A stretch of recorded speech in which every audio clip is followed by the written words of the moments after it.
Jamz Supernova, and this is Between the Lines podcast, where we explore the craft of songwriting and the life experiences that can shape a song's theme. So in this episode, we have an extraordinary musician, composer, saxophonist, a dear friend, and my muse in life, Nubya Garcia. You are my muse. Oh, you're too kind. You are, honey. Jam. You're on my mood board. I'm like, I want to be like you when I grow up. Grow up, I love it. But yeah, thank you. It's a pleasure to have you. I mean, you're a leading woman in your field. You're part of the UK thriving jazz scene, but also the UK scene in general. Would you say would I, if I said like virtuoso, would you be like maybe?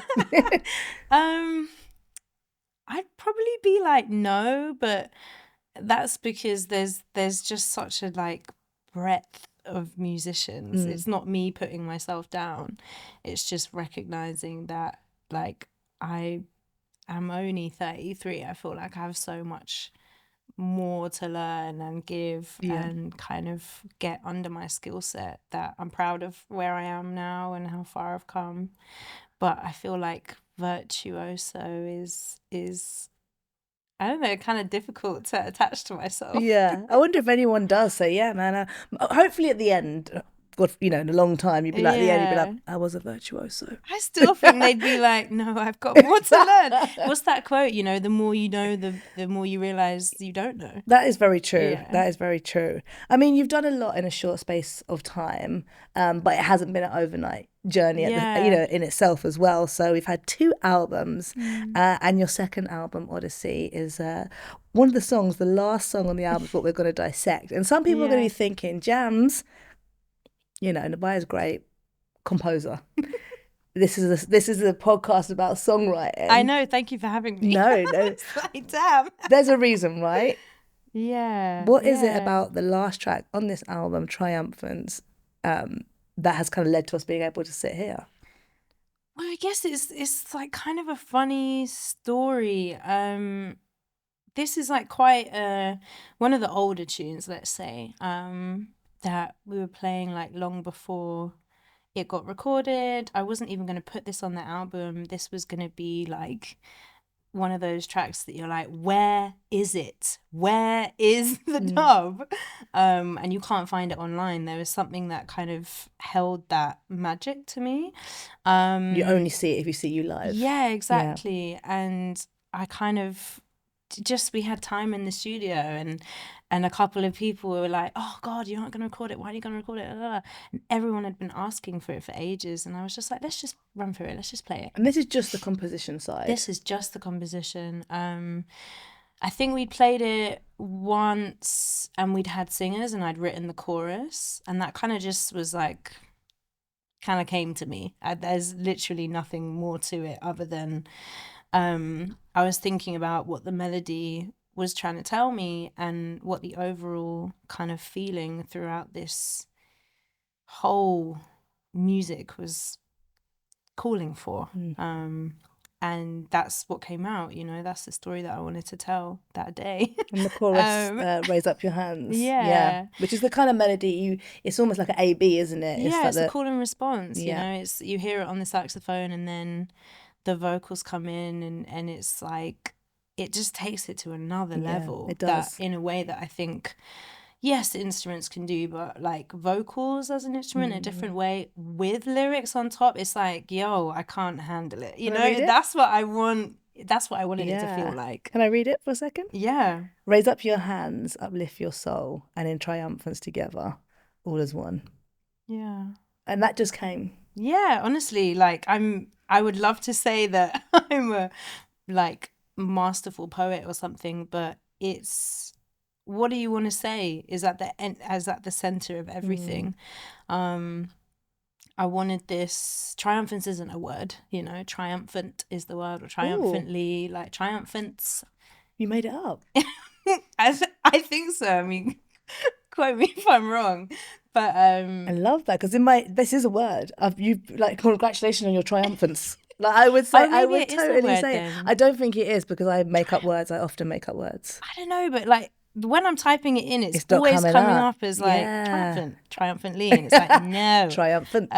But like I wanted it to feel like the the act, like this is how I want you to leave the gig. That's what 2 years of playing it or 1 year of playing it had felt like. I wanted it to, this is the message that I'm leaving you with. And also this understanding that we need each other, like we are one. I know there's so much going on in everyone's individual lives, in our communities, and also like worldwide.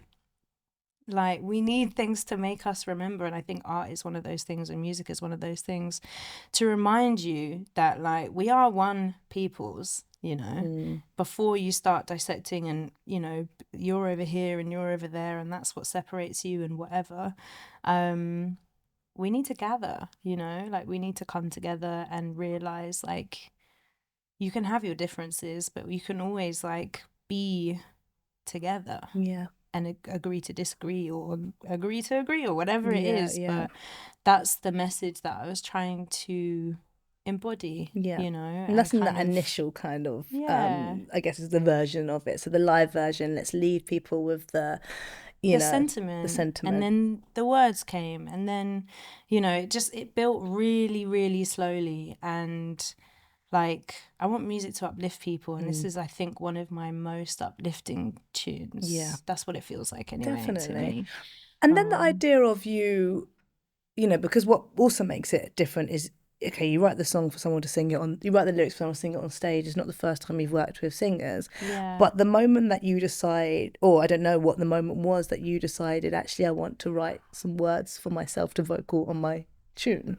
Accident. It was pure on accident. By accident. Basically, I was in Brazil and we were finishing this album, me and Quez. Quez was in London and we, you know, got as far as we could with the mix. We were happy with it.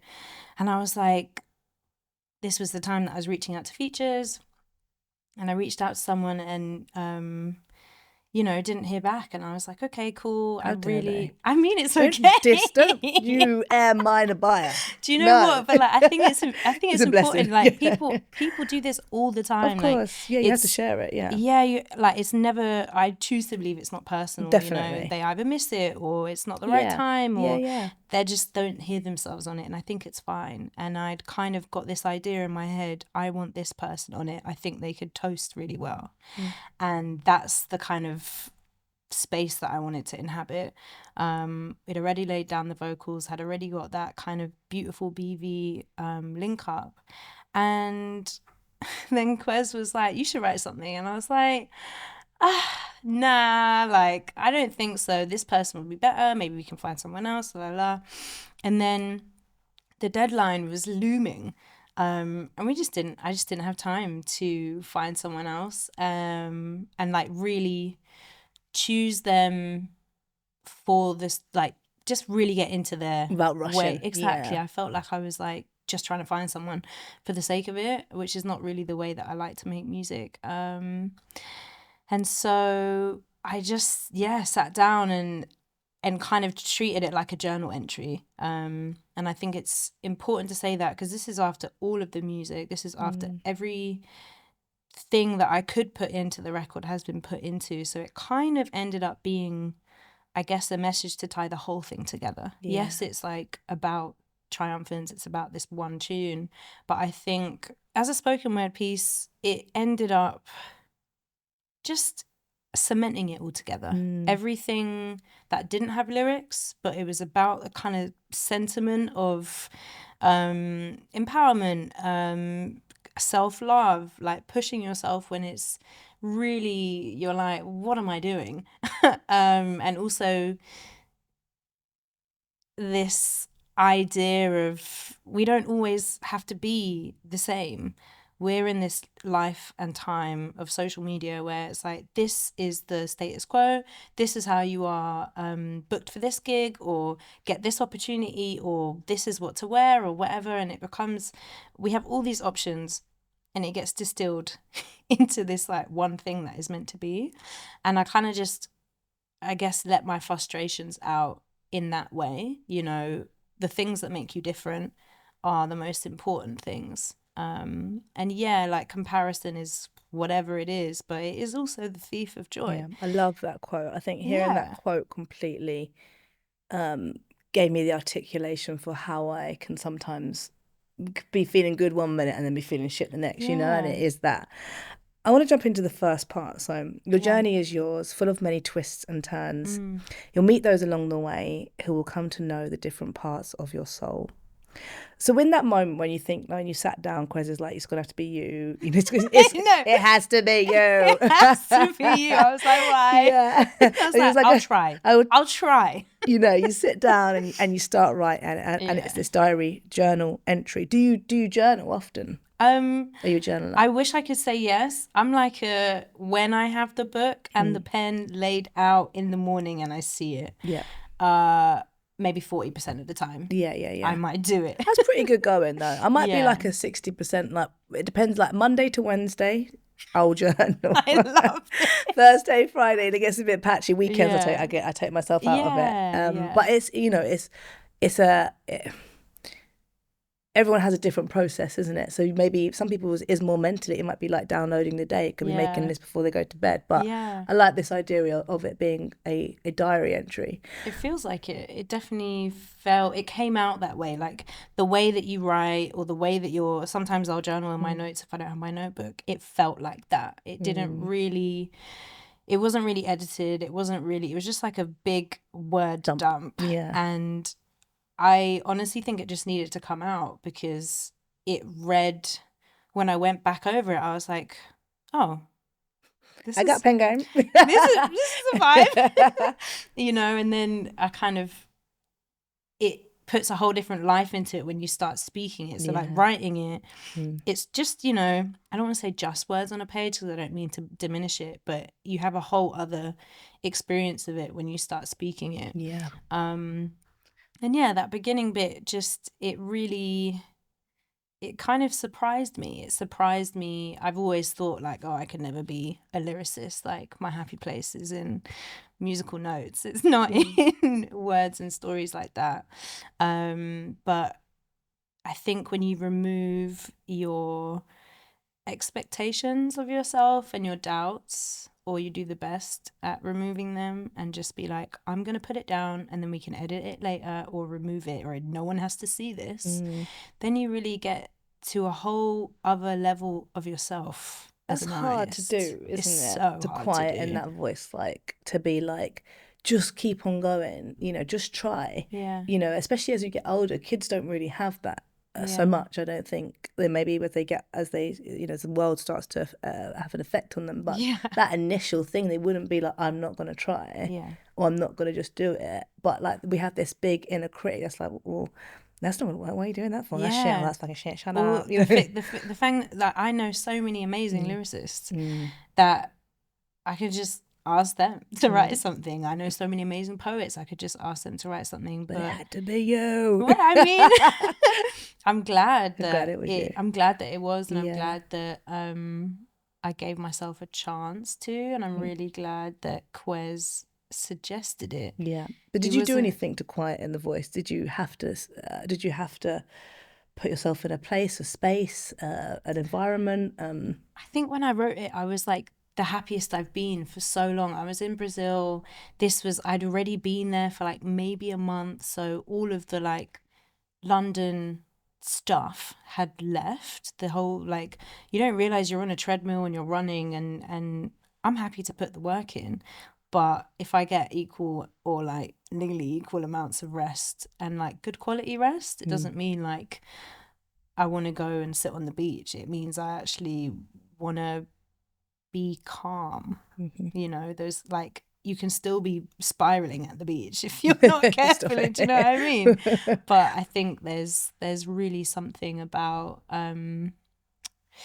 actively choosing to, and it's not that simple, but I had a lot of practice having written this album and sitting down at the piano every single day and being like, even if I don't like whatever I write or it's not good, that's not really mattering right now. It doesn't matter. You're here to get whatever needs to come out today out, and then you can judge it if you really want, but that's not the goal of you being an artist or expressing yourself. Those are two different things. So you can either create or you can wait till you feel inspired, or you can talk yourself out of it every single day. Like, I'm quite good at just like forcing myself sometimes to be like, no, stop this. Talk to yourself the way that you would talk to someone else is like the biggest help for me, I think. Like a friend. Yeah, how you would support them. Yeah, and uplift exactly. them. Just like, what are you doing? Why are you being so mean to yourself? Yeah. Or, you know, you're stopping it before it's even begun. And that's not fair. How are you gonna, you don't know what's on the other side of this A4 piece of paper once you filled it. Just do it. Yeah. Try.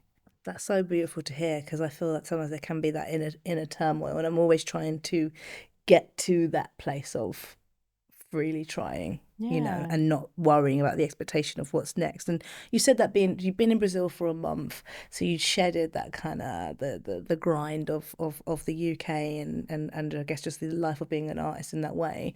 What is it about, because I've been to Brazil now, I get it, I know, like, I love it, I want to go back, I'm obsessed, like, you know, and so many people, so many artists, especially in the last couple of years, have been moving from the UK, from the US, to live there for a period of time, to rest, to find inspiration. So what is it about Brazil for you? What have you found there? So I was mainly in Bahia and Salvador, and it was the first place that I think I realized, like I described it in this way to my friend. This is the only way I can kind of think to put it, but like my shoulders dropped for the first time in a very, very long time, and you don't even realize that you're just like up here, and you're just like doing it because you can, you know. So I think it was their connection to music, their connection to each other, their connection to movement of the body, dance, the food, the many celebrations surrounding that within their community. It was the ocean. It's I don't know how else to say it, but like the land feels very special and very spiritual and very, I felt at home there. And I had never been, like, before the first time that I'd been there, I'd never been to Salvador. I'd been to Rio and Sao Paulo, which I'd had amazing times at, but there was something different about Salvador that I can't put into words. It was a very visceral, like, I've been here before, even if I haven't, and I feel welcomed here. I feel safe here, and I feel at ease and inspired, and just, I don't know the words to any of these songs, but I'm singing along, you know. And just to see people living in joy, like, it was beautiful. Yeah, I mean, Salvador was the first place we landed in. My first experience of Brazil was Salvador. I'm actually so glad we did it in that way for 2 weeks, and this is not long enough at all. But the celebration of blackness, I've been trying to tell everybody that is, you know, identifies as black or mixed heritage, like, you need to go to Salvador. This minute version of what we have here, this idea of blackness, how narrow it is here. You go there and you're like, I've been sleeping. I've been like, it's one aspect here. It's many aspects in America. It's many aspects all over the world. But I think, it's just, it just felt very, like, just seeped in things that I had never felt before, but had felt at the same time. Yeah. You know, it felt like I recognized it, remembered it. When I was there for Carnival, it reminded me of being in Trinidad with my family for Carnival. Like, I felt like, okay, these are my people, you know? Yeah, that's it. And the varying versions of what that means to me in a large family or a blended family, or you know, from different places in the world, but to see it all in one place was I definitely felt that. And you recorded, I didn't hear, I heard it through the grapevine, honey. I feel like I know what's 2 a.m. under a duvet. Really? Did that happen? Yeah, it happened. I wish I might even have in a the video heat of of Bahia. Because you've been to Salvador, so I was staying literally right by Porta da Bahia, literally 50 meters from the ocean where it's happening, the action. Yeah. So it was loud. Things were happening all day. There were like big trucks going over bumps like outside my window. So there was literally never a moment that there wasn't sound that couldn't be picked up by the mic that I had. It might have even been this one that I brought with me. Yeah. But I was like, okay, got a couple days to do this. I've written this thing, like I've got to send it to Quez to see, like, you know, does he think it will work? Because I'm like 50-50 on it. I'm like, I don't know.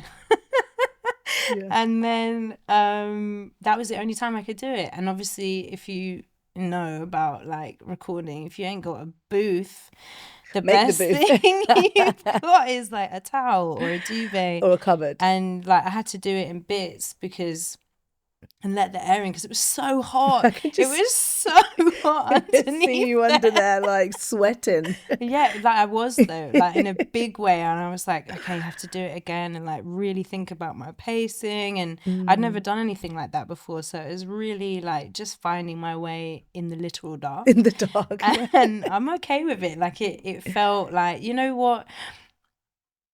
I was like not even planning to tell anyone, but I think it's quite jokes and proof that you can make a lot happen with varying circumstances. And it would have been cool to get the background noise of a beach, but also this tune needed some I don't know, just I don't know what the word is, but the spoken word piece needed to be like quiet. Yes, you know? I think to give you also the room to dub it out. Exactly. So you're not like delaying outside noise. Yeah, it's just the stuff around the outside. It was, you know, and if I'm pretty sure on the actual stems, like it's not clean because even at 2 a.m. people are like outside still chatting away. Yeah.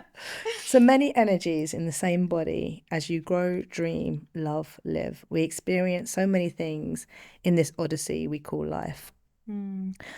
I really love the craft of, you know, being a jazz musician, and I feel like that if you was to look back at a lot of albums and, you know, sort of flagship and instrumental albums that have shaped jazz as we know it and the different iterations of it, there is often a link to spirituality. Like I used to make a joke about the word, you know, liminality.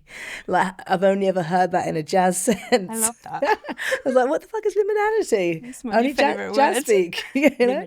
Liminality. I'm in the liminality. Yeah. But did you feel that, you know, as you were coming up and learning the principles of jazz, was that also imparted on you, this idea of a journey, this spiritual journey? Yeah, definitely. I think in a big way, a lot of the albums that I spent a lot of my teenage years with felt like huge, expansive moments, journeys, energies. One of the earliest ones I'll say is Maiden Voyage, Herbie Hancock. That was like a CD that I found in my living room. We were doing Maiden Voyage at school in the band. I was like 11, 12, I think. And it just like the music was so big, and I don't even mean in like a dramatic sense or lots going on. It was just, it encompassed so much without saying everything, if that makes sense. And that was like my first interaction with modal jazz. And yeah, what else was I listening to? Like loads of my mind just went blank, obviously. Wayne Shorter is a big one, a big influence of mine, and I think so many of his albums and the way that he uses harmony take you somewhere else in a very spiritual way, in a very like, you kind of don't know what's coming, but you do because it's his sound and it's very Wayne. But he like just takes you like this, and then you're like, ba-bam, you know, you're there. So yeah, I definitely feel like, I mean, spiritual jazz, some people agree with that term and some people don't, but that has a whole part of the library, I will say, in the world of jazz. Definitely. Yeah, I mean, I think watching you guys, I feel lucky, like, say your cohort, I would say, to have been in like close proximity to see you performing in different size venues, or having the privilege to be side of stage and see things up close. And I didn't come from a jazz background, but to watch you guys play, I'm like, you know, like the level is high. To me, you're like athletes, you know, the best of the best of the best that we have. Thank you. No, I do, and I see it, and it blows my mind. And you know, I think I'm so proud to be to be British and to have the scene that we have, and the history what's come before as well. We have a certain way. You have a certain way that you play. But what about? Do you think people? If you was to think about, like, you know, the hours that have gone into making you the musician that you have, let's imagine somebody listening now that is not from a jazz background. Like, what does it take to be a musician of your stature, to play like you? What did you have to do? Oh, this feels so crazy to talk about. Thanks for asking this question, because I've never really thought about it. Like, looking back, like, you only really think about the age that you are now, and then people ask what happened at the beginning rather than everything. But I mean, it's it's so much commitment and dedication, and I don't want to say like before was better or worse or anything like that, but before this access that we had to every single thing that was ever recorded so easily, you really had to pick and choose. Like, you've got £5, you're going down to HMV, you're going to get that album this week, and then you're going to transcribe, you're going to listen and learn the X solo or the piano solo or the saxophone solo, and then the week after you're going to learn the next tune and the trumpet solo or whatever. Like, it's a lot of time and a lot of pushing yourself to keep going, I think. And I am really grateful that I had a lot of people around me at the right time who felt like they were similar to me. Like, when I got to Tomorrow's Warriors, 16, 17 years old, got people from similar backgrounds, same age, who are loving jazz. Like, it's weird to like jazz when you're 11 or 12. I'll say it with my chest. You know, it might be cool now, but then, you know, people are chatting about chart music 10, 11, 12, 13, 14, 15, 16, you know, like throughout school. And so you're kind of straddling these two worlds. To find people who love Sonny Rollins just as much as you, wow. That was the moment. And then you practice together and you learn songs together. And I could wax lyrical about this all day and talk to the details, but it was really about connection. You know, you find this music, you're like, what is this world? You find the parts of that world where you're like, yeah, this is my guy or my girl, woman or person. Like, Sonny Rollins was the first person, and Dexter Gordon, that I was like, wow, okay, I'm a tap into your playing and spirit and the phrasing and the way that you do everything, and I'm gonna emulate everything I have to do that.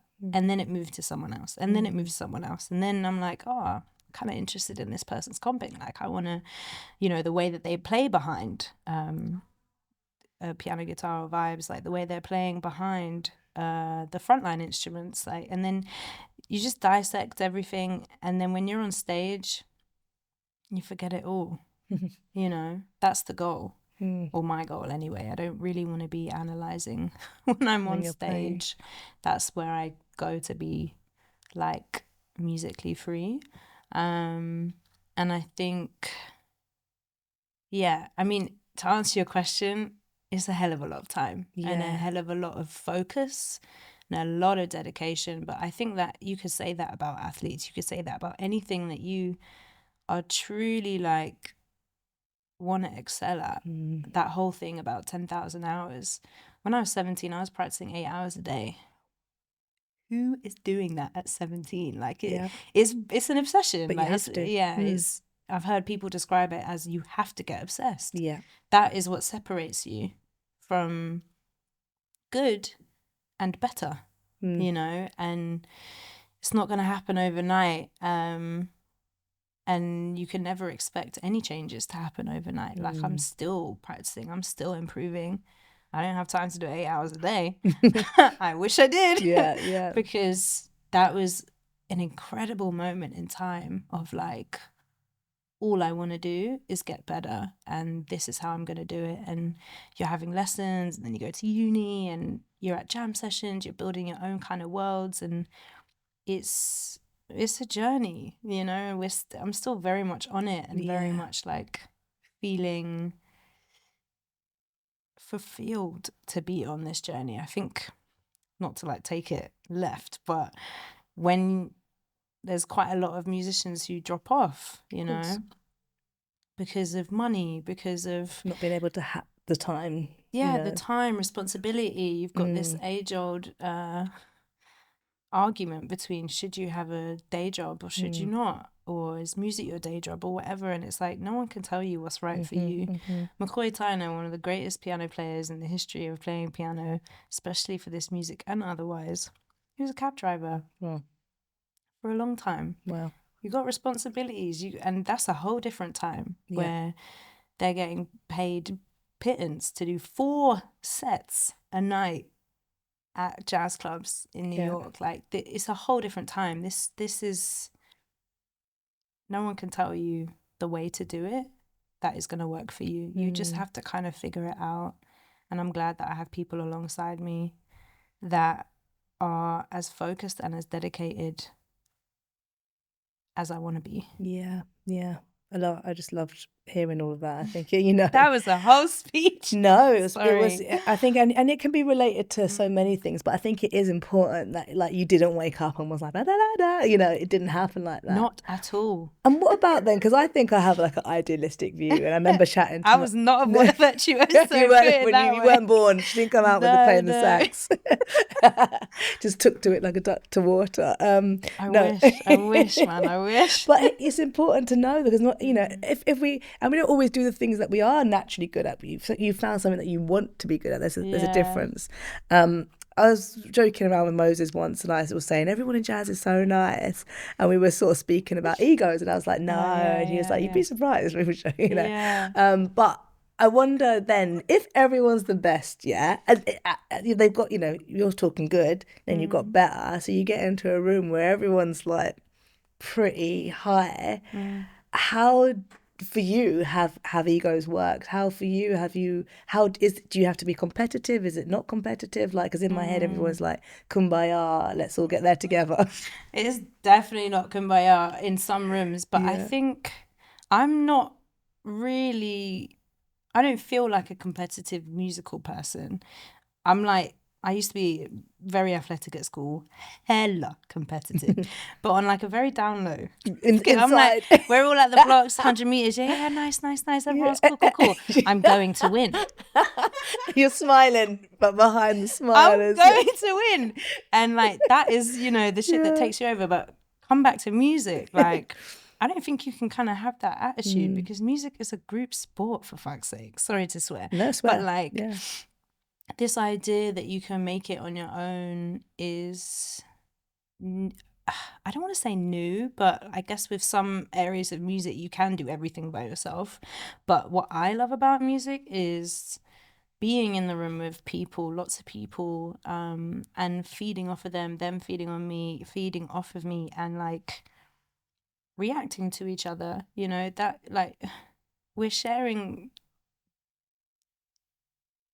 I don't know, like the spirit right now. We're just playing, like it doesn't need to be that deep. Like it's that you have rooms or jam sessions where it does get pretty like competitive, and that's not to say that competitiveness is not like it's like some evil thing or whatever. Like most of the jam sessions and gigs in the 50s, 60s, 70s and the jazz clubs were like, they're trying to outplay each other, you know, that can like bring some fighting spirit, some good spirit. But I think it's the way that you do it. Like, I think you can add compassion and push each other rather than like try and stamp someone out. That doesn't feel cool. Yeah.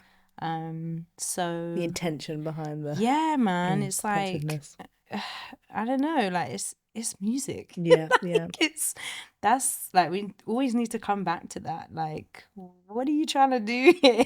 Yeah. And where are you And it's trying meant to to sound, you go? want it to sound good, and it can't. Yeah, Yeah, like, yeah. and it might, but like, can you work together Mm. after that? Like, what's the beef really about? Like, it's kind of usually something in someone's head. Yeah. Or but yeah, like, as I said, growing up with the people that I did, like, I think one thing that really comes back to my head is like, we knew each other before we got like really, really as we are now, you know? So knowing each other when you're still learning rhythm changes, or like dealing with a blues or whatever, you're all learning this tune together, like, it's very humbling. Like, and I think it bonds you in a very different way. Like, that is the center of community in music, I think. Like, learning together and being supportive, and, you know,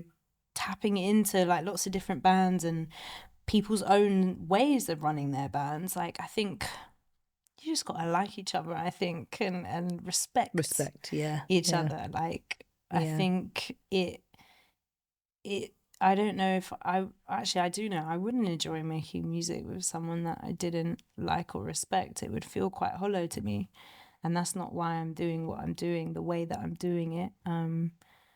Like, I'm not trying to say it's like kumbaya and best friends, Yeah. but I when I walk into the rooms and the stages or studios that I'm a part of or want to be a part of, like, everyone in there should feel respected, and looked like we're aiming for the same goal, which is creating something that means something in this moment, or that feels good. Your difference is your power. Our differences can be our collective power.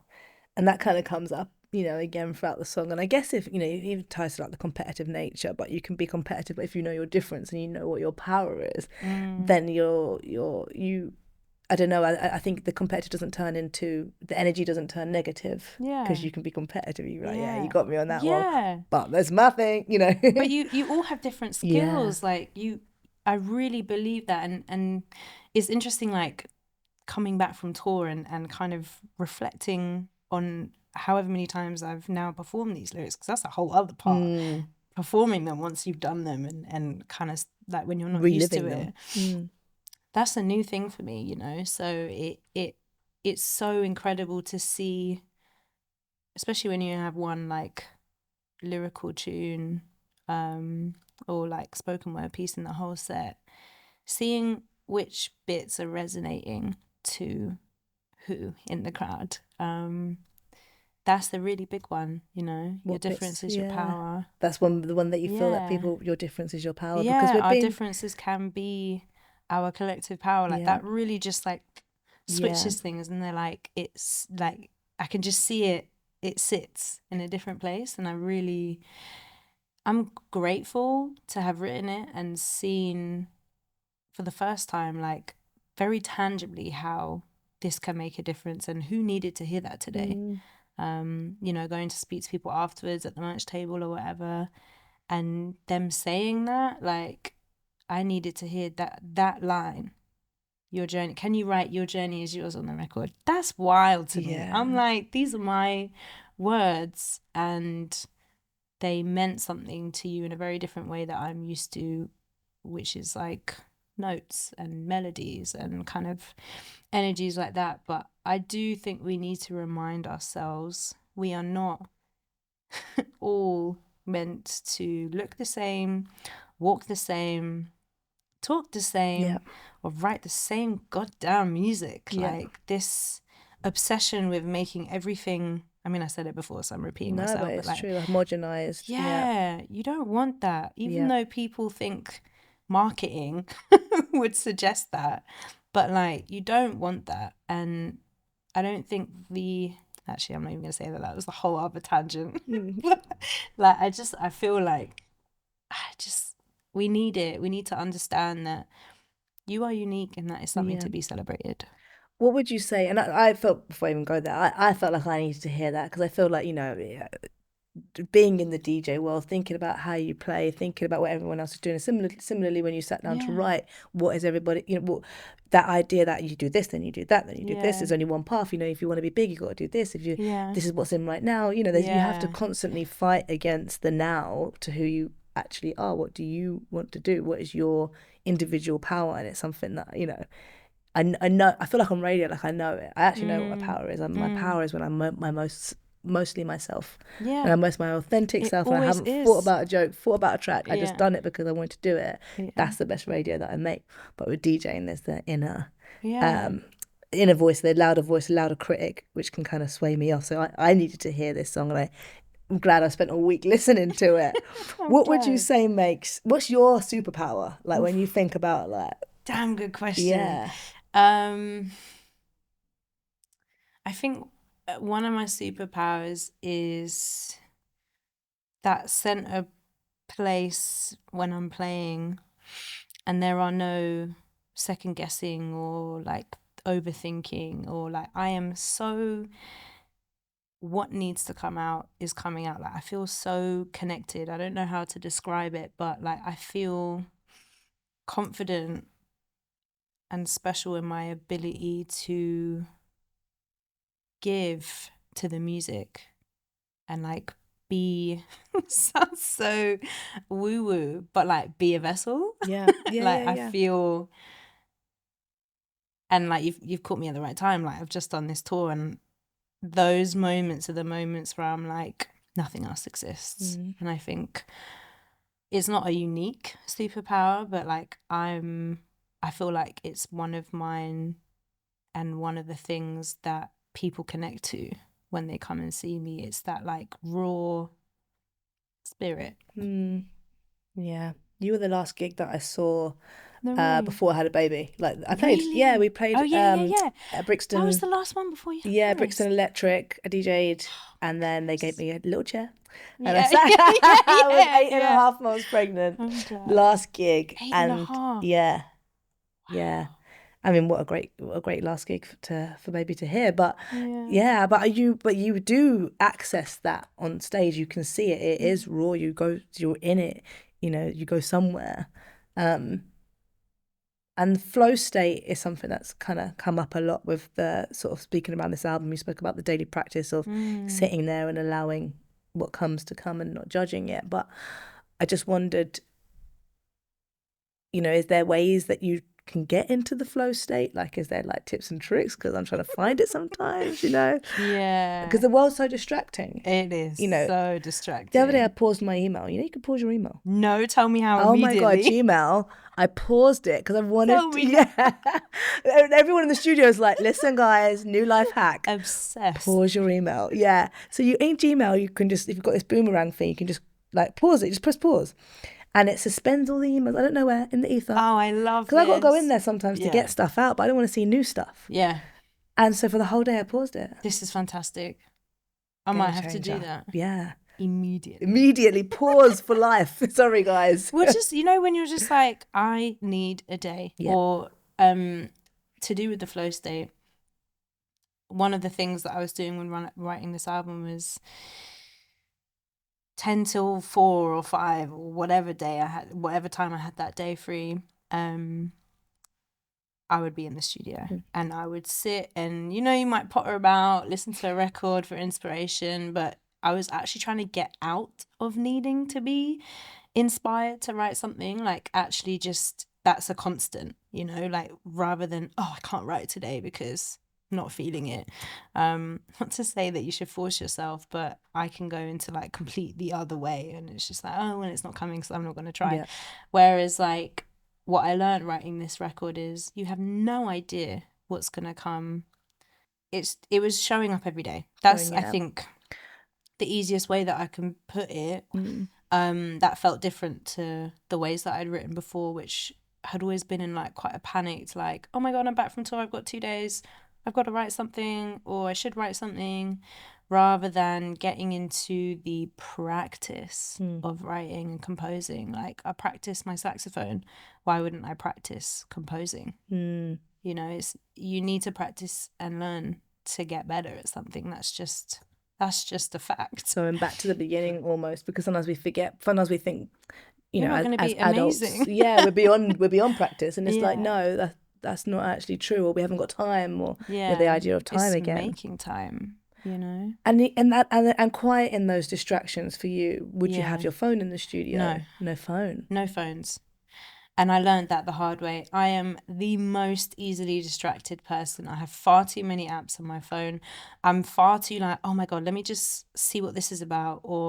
And then next thing you know, you're in your emails. Next thing you know, you're in your work messages. Next thing you know, you're catching up with this person, and it's an hour. What? Yeah. And I don't want that to seep into time that has been very difficult to carve out, to practice and to write.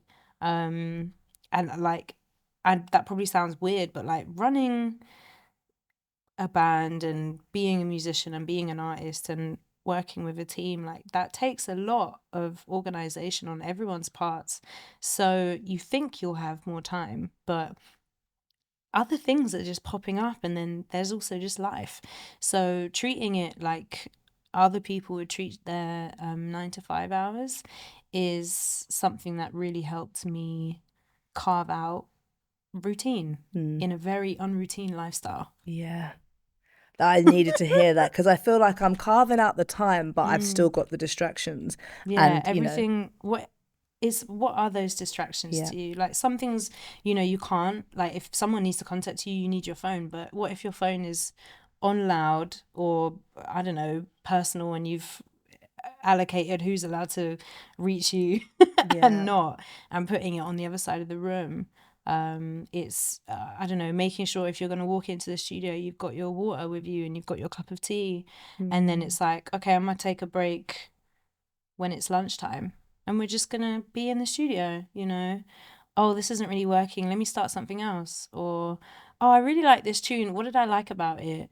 Oh yeah, it's this groove, let me work out this groove, or let me work out this chord sequence. Like there's so many different ways to kickstart something when you're feeling like, I don't know what these 88 keys are gonna give me today, you know. So I know now what I kind of need when I need a little bit of an extra push. And some days things are just flying and it's amazing, and other days you're like, oh my God, am I even a composer? Because nothing's coming. And those days are also the days that make you a composer. And I think it's good to remember that, or a musician or a DJ or a producer or whatever. Like, I think you can't expect yourself to make a fully fledged piece or poem every day, and like nobody else has that work rate. Yeah, give yourself the grace. No one's journey looks the same. Be open to uncovering it. Release expectations from other people, and maybe we can just allow ourselves to be. Yeah. You started conducting during the process of, you know, there's a lot of kind of first as well, first time arranging strings, the Chineke Orchestra, and conducting as well. What was that experience like, and how do you think it kind of, I guess, enhanced Nubya Garcia? I mean, it was crazy.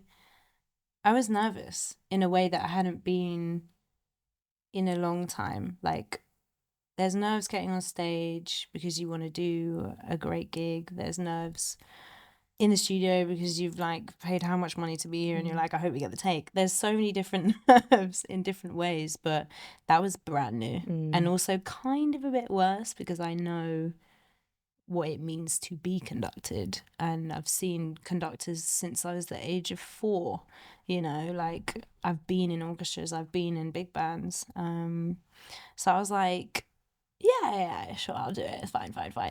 And then I reached out to my mentor at university. He taught me arranging for one or 2 semesters, I think. Why did I say semesters like I was American? So when you was in the dorms, you know, when you was away for like college. Terms. Yeah. That was crazy. You can tell I've been over there for 2 months. Anyway, I reached out and I was like, hey, I've written these charts. Like, And these scores, I'd love it if we could just like analyze and go over them together. Like, let me know what I can do better. Do you have any pointers? Because I'm in the wilderness here. This is all That's brave to ask. Yeah, I think you need to accept that you don't know everything. And your ears are your ears. Some are great, some are getting there or whatever. But like, there's this person that knows most of the things that you want to know. Why wouldn't you tap into that in a way that they can communicate it in bite-sized amounts? Like, it was amazing for someone who, like, self-study is not impossible, but it's tough and it takes me a long time. Anyway, at the end of that session with him, it was super inspiring. We had 10 minutes. And he was like, okay, let's do a bit of conducting, because I'd mentioned both of the things, arranging and conducting, to him. And yeah, it was harder than I thought it would be. He was like, Paul was like, oh, okay, you're going to do this with your right hand, and this is where you bring people in, and you're looking at everyone and like read the score at the same time. And I was like, this is a lot. You want me to what? There's a lot going on, and then you've got to stay in time. And I am actually not that good with coordination. And I would never have known until I started conducting. And anyway, long story short, the rehearsal with Chineke was like 2 days later. I was freaking out. But I was also like, you know what?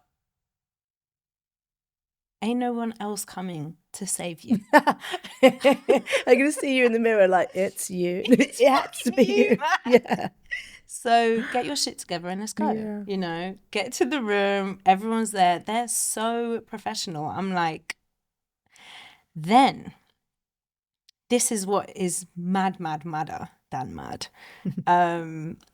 So the leader of Chineke had a meeting with Angelique Kidjo just before.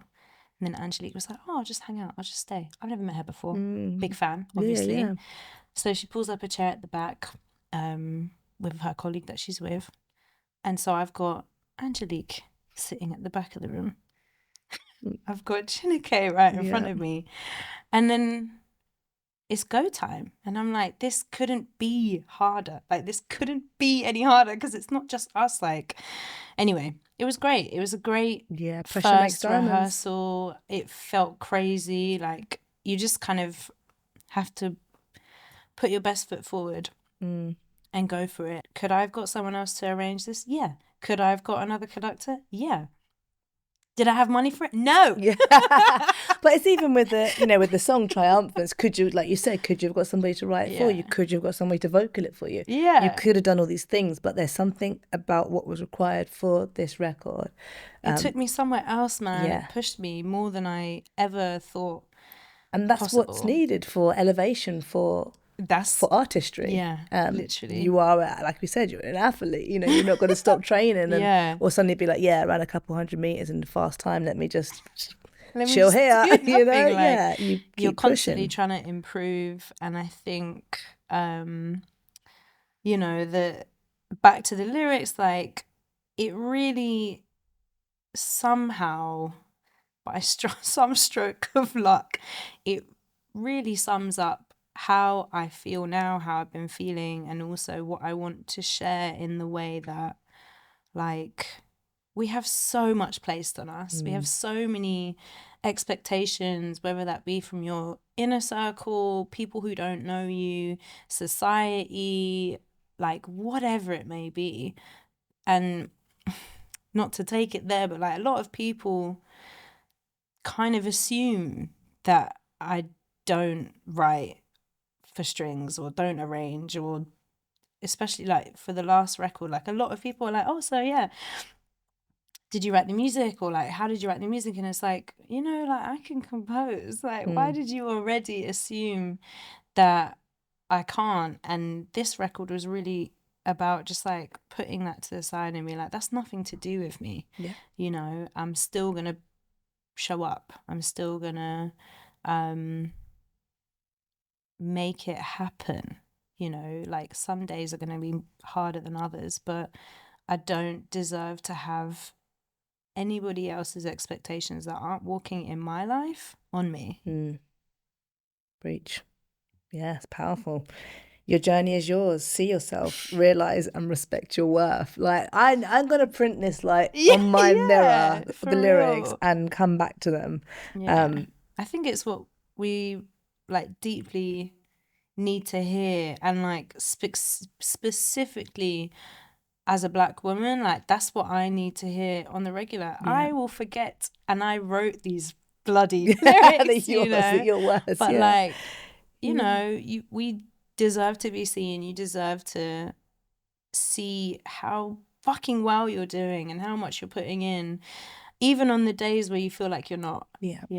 And the "your journey is yours" line comes back a few times because you are the one walking. Doesn't mean that you're alone in the path that you're walking down, but it really truly means what you're doing is unique in the way that you're doing it. And it doesn't need to be what so-and-so is doing, or so-and-so said this, so I've got to do this now. It's like, do you want to do that? Yeah. Is that for you, or is that from someone else? Yeah. And yeah, I think we need to understand you are valued and valuable at zero. At zero. Yeah. That's what, yeah.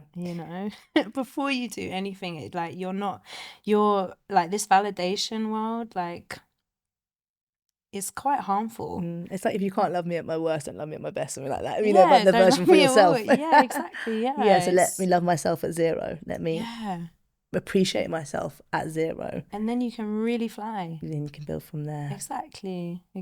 So, yeah, this was an important message to give myself and anyone else who it was received. Thank you. It was definitely received. Thank you. And I want to talk about the reality of touring, speaking about the expectation and the expectation of others, and this idea, because I guess within the jazz scene, touring is so integral. That's the idea. You do the album, you tour it for 2 years. You do another album, you tour it. But even if you're not releasing, you could always be touring. You see musicians that keep on going till the end. For real. What does the reality of touring look like physically, mentally, and financially today? Ooh, that's a big question. So first part of it, physically, I think in my early days of touring, I'm shocked at how little sleep I was getting.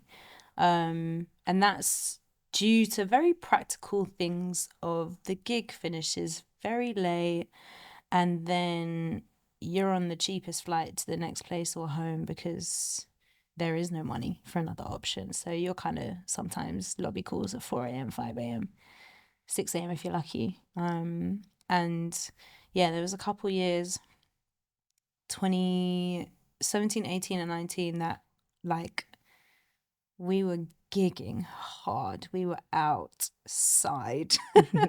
And I would like to think that, it was all this kind of adrenaline and young energy and oh my God, these opportunities. I don't want to miss any of them, waste any of them, take any of them for granted. But jazz has the least amount of money poured into it. And I'm not talking outside of jazz festivals.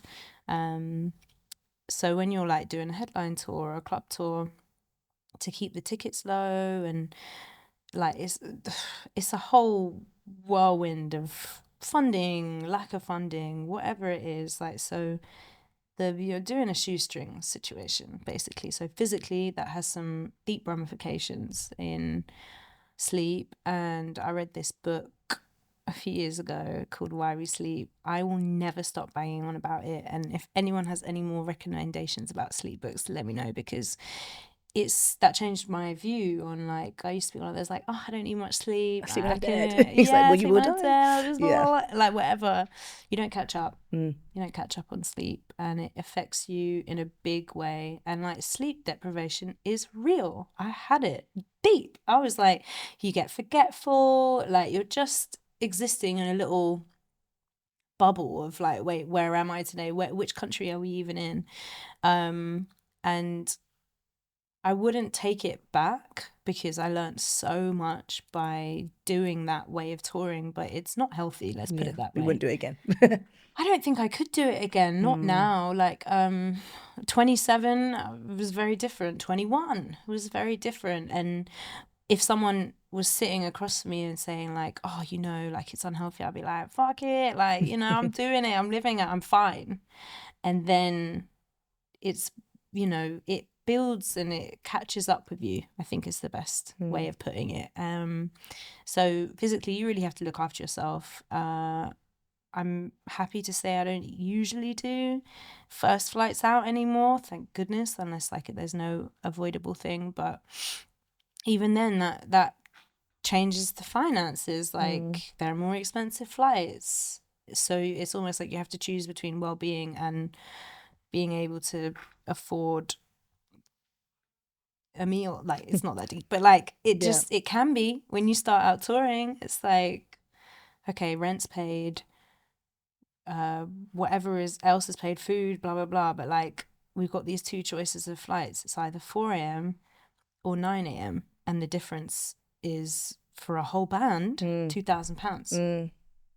That's real. You know, so where possible, I'm choosing well-being now. So I was going to ask, you know, a line to leave people with. If you could sum up everything that we've spoken about, if we were to sum it up, what line would you leave people with? From the song, I would say, your journey is yours, see yourself, realise and respect your worth. Nubya, that's perfect. Thank you so much. Thank you for having me. Thank you so much for listening. I hope you enjoyed this episode as much as I enjoyed making it. Now, please follow. That's very important. We want to know that you're out there and that you're listening. Please comment as well. This is very much a passion project. We're in a room, but I want to know that it's reaching you. I'd love to know your thoughts. We have some amazing artists that are sharing from the depths of their hearts. Does it resonate with you? What lines, what experience do you resonate with? Please share with us. And of course, if you want to watch the video, if you're not watching it already, you can watch it on YouTube. And lastly, we have got some amazing episodes for you to go back and listen to. Thank you.